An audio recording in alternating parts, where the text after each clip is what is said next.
Asheville's food scene is one of its most defining factors. Not only does Asheville offer a wide array of cuisines from all over the world, but many of the restaurants in the area are famous for their reinventions of traditional Appalachian dishes. While cultural shifts have caused many of these dishes to fall out of popularity, Asheville's twist on Appalachian classics seem to have brought considerable attention to mountain foodways. This is certainly true for hard cider, which is fermented apple juice that typically has between 4 to 10% alcohol by volume.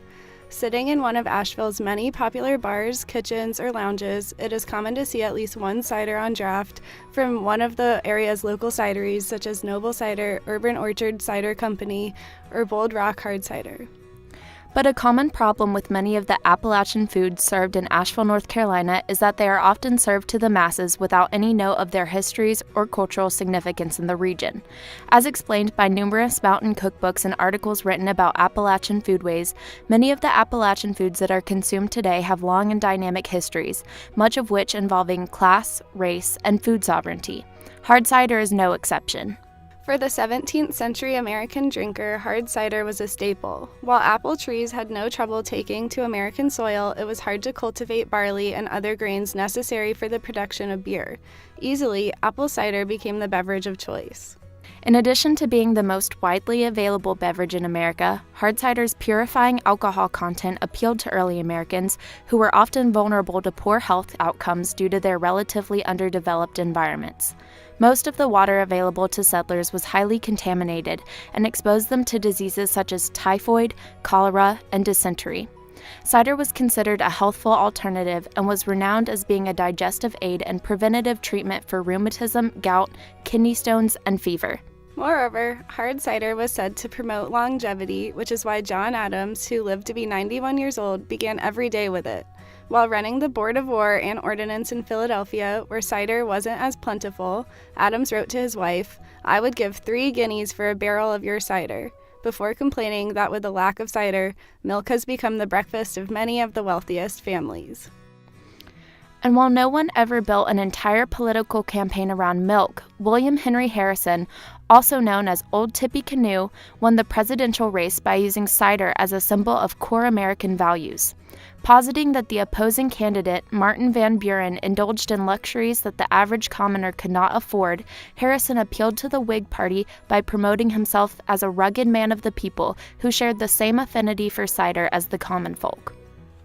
With the power to win someone a presidential election, it is hard to understand why cider might fall out of popularity. While several factors contributed to cider's waning prominence, most sources point to the ratification of the 18th Amendment as the primary cause for the fall of the cider industry. Prohibition served as a devastating blow to the cider industry. In addition to outlawing hard cider, the Volstead Act even limited the production of sweet or non-alcoholic cider to 200 gallons per year per orchard. In addition, many diehard temperists burned countless fields of apple trees to the ground in order to limit the production of cider. Surviving orchards began to cultivate the sweet, non-cider apples out of necessity. Even after the repeal of the Volstead Act in 1933, cider never recovered. Many of the heirloom cider apple varieties simply disappeared from the American landscape, and the apple crop turned almost exclusively to eating apples. Additionally, breweries could almost immediately go back into production, as barley fields could yield crops within a year. The early 1900s also saw a huge influx of German and Eastern European immigrants who favored beer over cider. Their arrival in America and our westward expansion into barley-friendly territories ultimately turned beer into America's preferred beverage. But while it's easy to say that Prohibition sparked the demise of the cider industry, that wasn't exactly the case for the Appalachian region. Although Prohibition halted the production of alcoholic beverages across the country, it didn't stop many mountain farmers. Josh Bennett, a cidery owner in West Virginia, said of Prohibition, "Just like with moonshine, when anything was illegal, we were still doing it up here in the hills."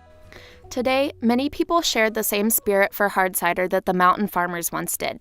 Since the 1990s, cider has seen a revival, following the microbrewery trend that has altered beer consumption in America. While many consumers have participated in cider's revival, some market analysts have pointed to millennials as key players in its resurgence. A group that has traditionally been a core consumer in the craft beer industry, young, often affluent millennials are becoming increasingly drawn to cider. It has been speculated that their attraction to cider stems from its gender-neutral marketing, which contrasts many beer advertisements' hyper-masculine rhetoric, its naturally gluten-free quality, and simply its emergence as something new on the market. Apple cider's resurgence may sound like any other case of America's younger generation returning to old-school traditions, but the implications of its revival are complicated. In the time that hard cider fell and returned to popularity, the American apple market had changed considerably. The apple market saw a shift in the early 1900s with the rise of refrigerated train carts. This new technology meant longer shelf life for apples, making commercial orchards much more profitable. Farmers began to breed apples for aesthetically pleasing colors and shapes, tough skins, and longer shelf lives. This resulted in an influx of the apples that we see at the grocery store today, but it considerably hurt the cider industry. At one point in time, there were 1,000 to 1,600 apple varieties found in the Appalachian Mountains, contributing to what was once a flourishing cider industry.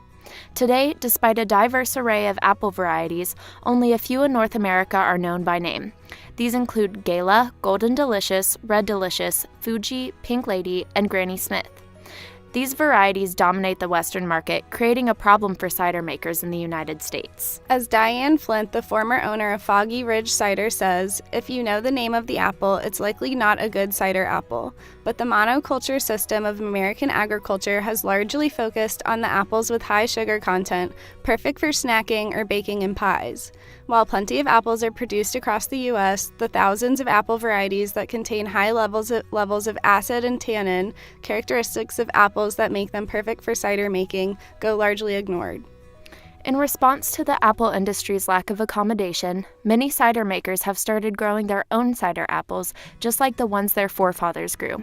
While these apples may not taste the best, they add color, body, and mouthfeel to hard cider, making it perfectly balanced. To learn more about the resurgence of cider across the nation and the complexities of cider making, we talked to Leaf at Noble Cidery, located in West Asheville. I grew up here, and I used to drive through Edneyville, and there's trees everywhere.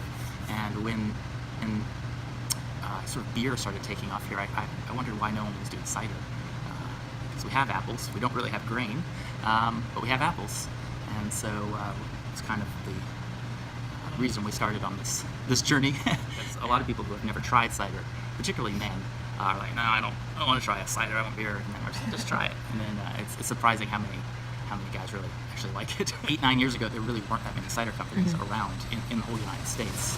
Certainly not very many in this area. And just really in the last 10 years, it's exploded. I don't know the exact numbers. Apples are local to this area, so it makes sense for you to make a drink that uses a local ingredient. In food, there's this whole movement towards slow food and eating local, and I think that's been amazing. But I think it also has applied to cider. Again, beer is very popular, but there's not none of really the ingredients for beer come from this area. So one of the few drinks that can be made from local ingredients, just in general, a lot of movement towards buying stuff that's local and supporting local farmers. And cider's part of that. Yeah. In her cookbook, Food and Recipes of the Smokies, Rose Hook states that everybody knows people in the mountains made moonshine. It was a fine, long-standing tradition. To claim that everyone knew the mountains for its moonshine is not a far reach, especially in the literary world.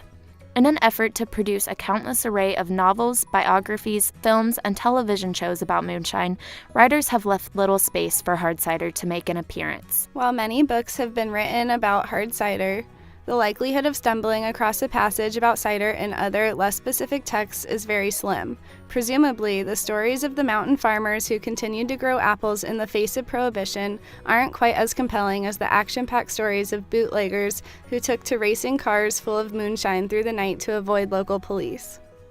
With hard cider missing from the vast literature, it is natural that we turn to cookbooks for representations of hard cider. Often, narrative cookbooks can supplement literature with personal stories connected to the recipes that they provide. In some cases, this is true for hard cider, but depictions of hard cider in cookbooks are also lacking. Cider is represented very differently from one cookbook to another, and the type of cookbook, as well as its publication date, is very telling about how it will depict cider.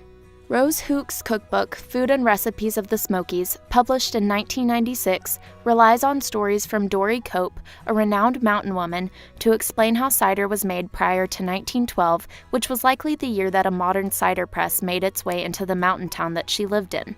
According to Cope, men spent months looking for a white poplar log to use as a cider press.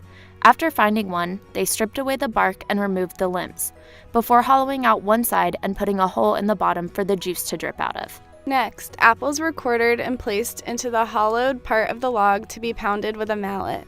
After pounding the apples to the consistency of coarse sand, cider makers put a weight on them to force the juice down the spout and into a bucket, where it was caught.